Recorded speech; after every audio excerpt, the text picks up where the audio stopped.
Why, hello there YouTube and welcome to a Revolting review. I'm Random Ross and today I review Lisa Frankenstein.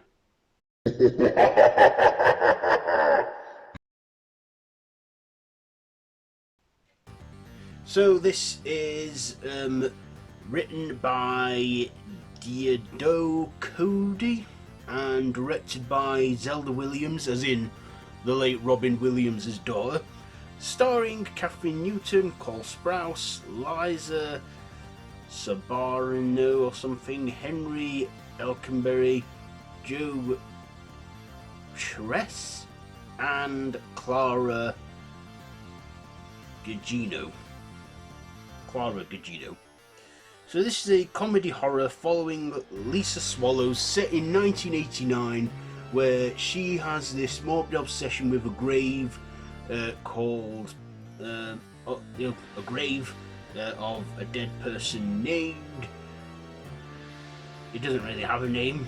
It's just he's just there, and she feels and like the graveyard is a getaway place where she goes to,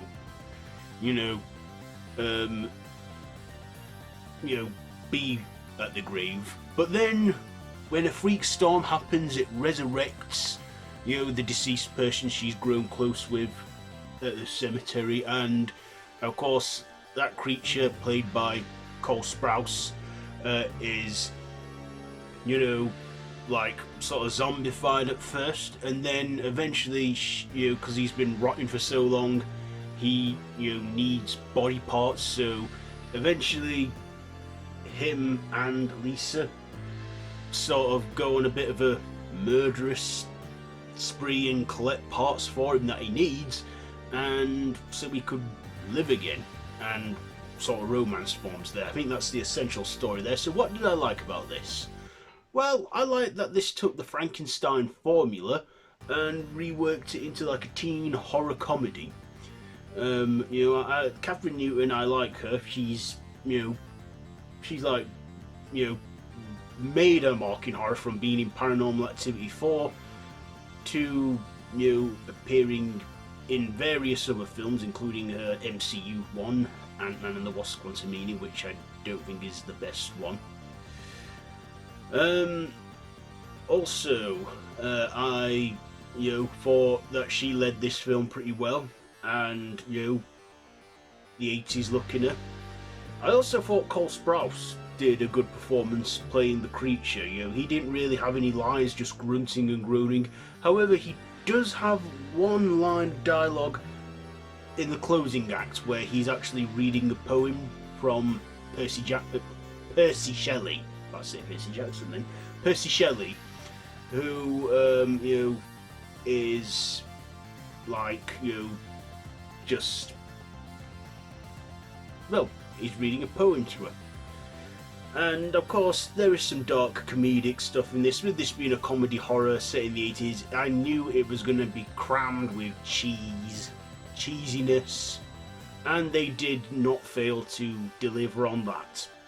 I also liked a lot of the supporting cast, including Clara Gianga. She plays Lisa's stepmother, who's a bit of a cow, and I feel there's a bit of a reference there to Nurse Ratched from One Flew Over the Cuckoo's Nest. If you've seen the film, you'll know what I mean. I also liked the references in this, the Easter eggs. I kept a good lookout, and we did see some horror movie posters from the Universal monsters, including the Mummy, the creature from the Black Lagoon, and what is it? The moon thing. I'm a bit warm in here. That rocket to the moon, that silent one. I can't remember its name now. It's just slipped my mind. But we get an Easter egg to that.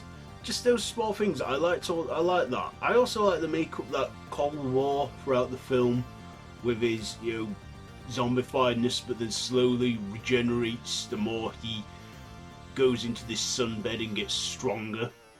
And And this had a good sound, well, a goodish soundtrack. There weren't as many 80s songs as I thought there would be in this, but still, it had good enough tunes in there. And like I say, if you like the 80s, you'll probably like this one. And I feel that the 80s about making a bit of a I don't know, it probably has already. I don't know, but let's just say I like the 80s. I like 80s horror as well. I'm thinking of doing an 80s horror week or something later on this year or something, I don't know. But still, this one, Lisa Frankenstein, this came out on the 9th of February in the States and came out here last week in the UK. I don't know why it came out a month later, but it did. But yeah, I've seen it now. I'm happy I did. I enjoyed it. It was about 1 hour 40 minutes, so it didn't drag on for too long. It didn't go on like I say very long.